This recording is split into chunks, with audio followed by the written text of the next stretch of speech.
or I got this message about like 2 weeks ago, but and I texted Pastor Alice and I was like, I only texted, I said October 30th.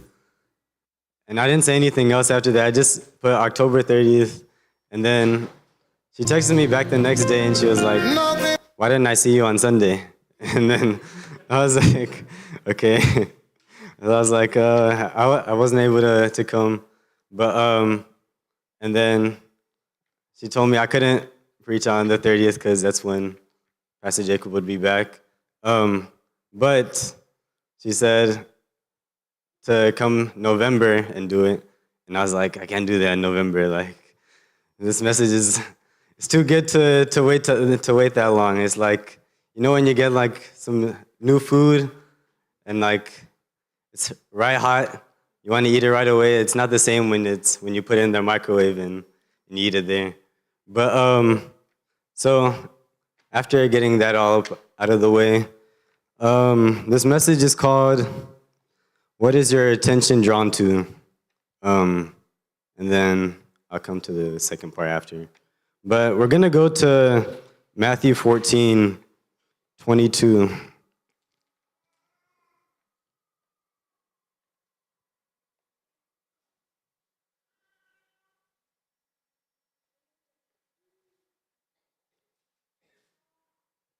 All right, say amen if you're there. All right.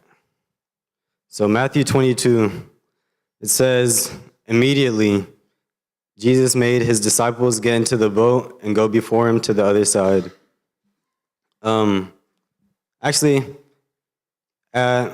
remember that word immediately. So yeah, immediately Jesus made his disciples get into the boat and go before him to the other side while he sent the multitudes away. And when he had sent the multitudes away, he went up to the mountain by himself to pray.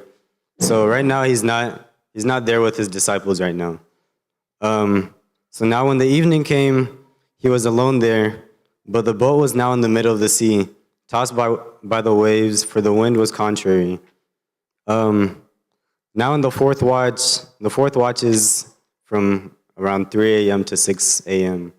But that fourth watch of the night, Jesus went to them walking on the sea, and when the disciples saw him walking on the sea, they were troubled, saying, "It is a ghost," and they cried out in fear.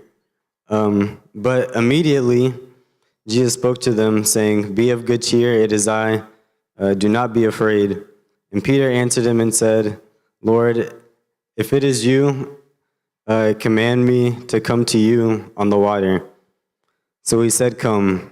All right, I'm going to pause right there. It's a lot that I just said. So at this point, they just got done feeding all the multitudes, all those people. They broke the bread. Yeah. And so after that, Jesus isn't with the disciples at this point, and the disciples are by themselves in the middle of the sea with a big storm, and all of them are just, I don't know, I can just picture them just like just rowing their boat, like all of them are just saying like, go right, and you just see Judas, go left, he's going left, and but at this point, I just remembered, so I'm going to talk about California again. So this past summer, I went to California for this place called JH Ranch. I was one of the video people there. And during the time that I was there was a time when we're going through the programs. In the programs, we get to the halfway point.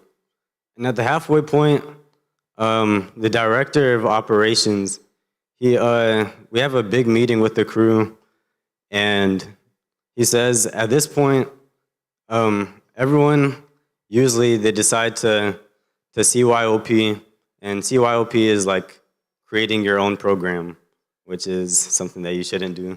But it gets to the point where like, all right, this is the halfway point. I want to start doing my own things. But really, he just tried saying like, "Hey, this is the time to like really lock in. This is when like we already know that you've already given a full month, but there's still another 2 months ahead of us." And so he's telling us to lock in. So right at verse 29, Jesus says, "Come." And when Peter had come down out of the boat, he walked on the water to go to Jesus. And I think this verse is really downplayed because another man other than Jesus just walked on water and is just written there, but we don't see it, but it just really like blows your mind. But he says, "Come," and Peter starts walking on the water. And we don't know how far Jesus is because they can't see Jesus' face because they're saying it's a ghost.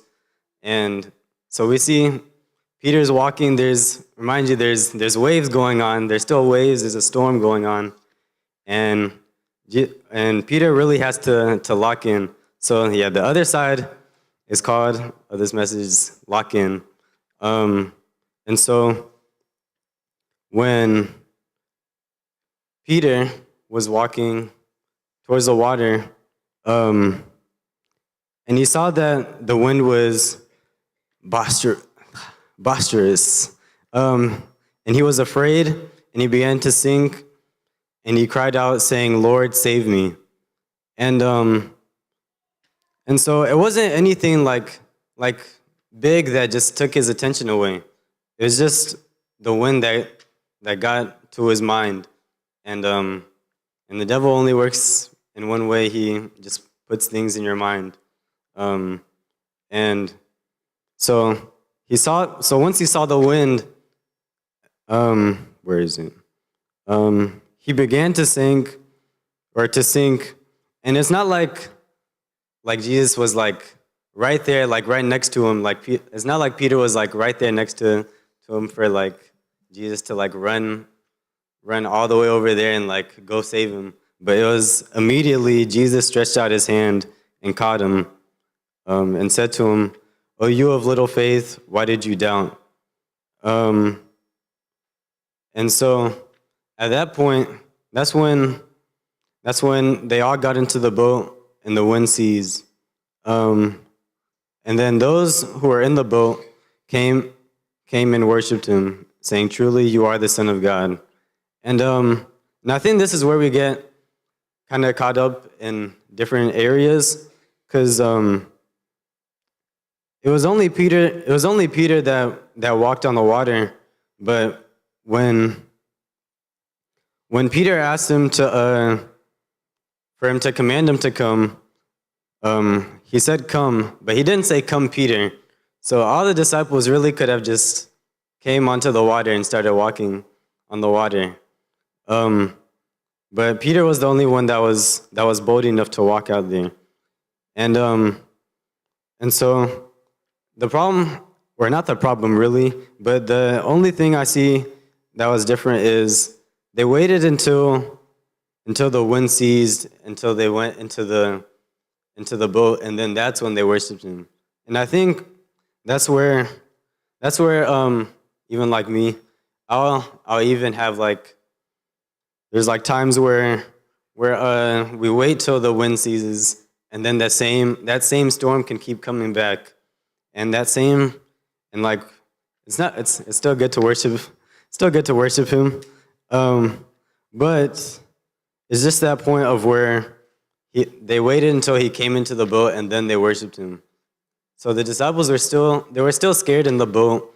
They were still really scared in the boat, and so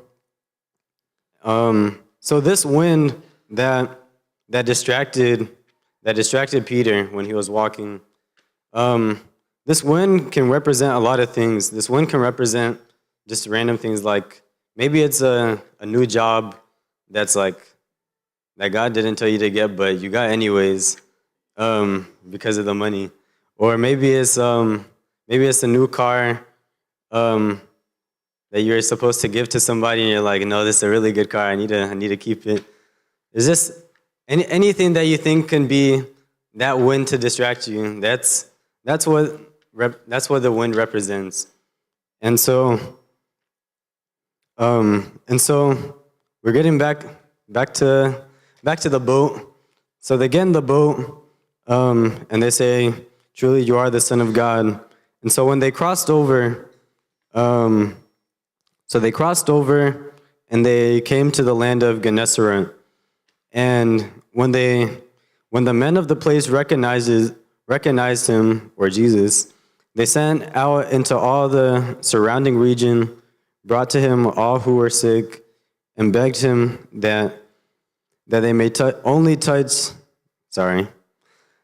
All right. They sent out into all the surrounding region, brought to him all who were sick, and begged him that they might only touch the hem of his garment.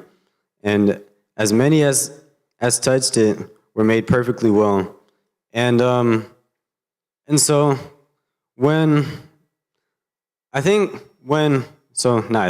but I know once we keep walking on that water, like, we shouldn't be distracted by those winds. And when you're not distracted by those winds, there's always a purpose ahead of what Jesus is doing. Because I'm pretty sure by the time that they got to Gennesaret, the disciples noticed, like, Jesus just sent us into a storm, and like, we couldn't do anything about it until he got there. But really, they could have done it if they just had faith in Jesus, just to meet him to the other side of the mountain. And so Jesus really he came by to walk on the water to encourage them so that they could have that faith to move over. Because Jesus was saying, you of little faith, why did you doubt? So they did doubt in that water, but it was all for a purpose. And that purpose, all they had to do, so the main thing was for them to get to the other side, because people needed to be healed, because that's what Jesus came to do. He came to heal the sick and heal the brokenhearted. And so when they got to that side, everyone that even just touched his garments were healed. And now I'm going to take it to Matthew 6:33. It's going to be 6:33 and 34. But I'm reading in the Amplified version.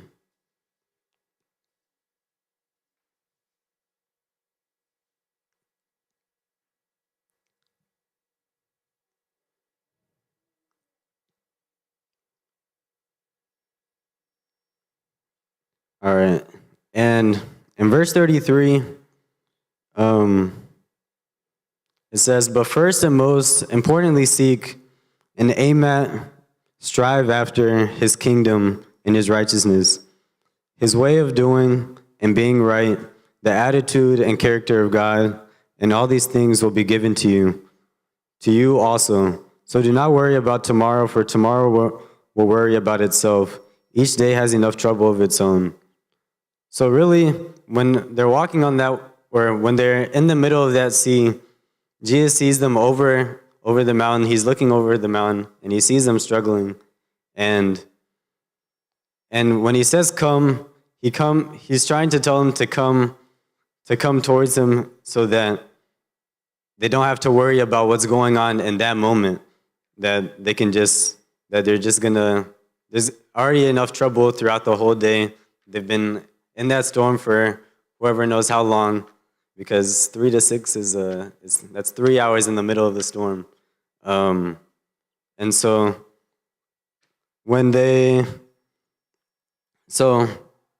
out of that come that Jesus says to the disciples, that's where Matthew 6:33 plays in. And so importantly seek and aim at, strive after.